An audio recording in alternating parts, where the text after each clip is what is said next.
Defend, network rewards kita. Rank 1, kapag umabot ka sa $1.10,000 sa mga transaksyon sa negosyo, makakatanggap ka ng direktang reward na $1,000 USD, katumbas ng iPhone na kredito sa iyong wallet.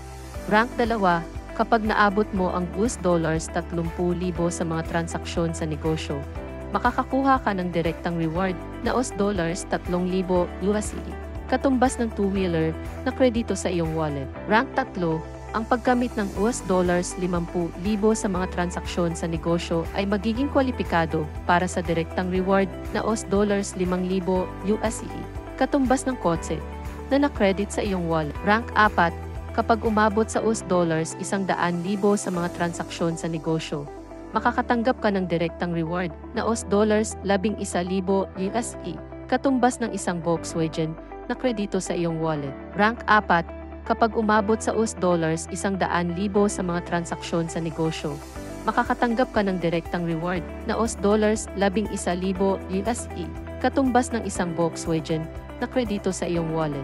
Rank 5, kapag naabot mo ang $1,000,000 sa mga transaksyon sa negosyo, makakakuha ka ng direktang reward na $120,000 USD, katumbas ng isang PWC na nakredit sa iyong wallet. Ang reward income na ito ay direktang ibinibigay sa iyo mula sa mga pagbawas na ginawa sa panahon ng mga withdrawal ng kumpanya.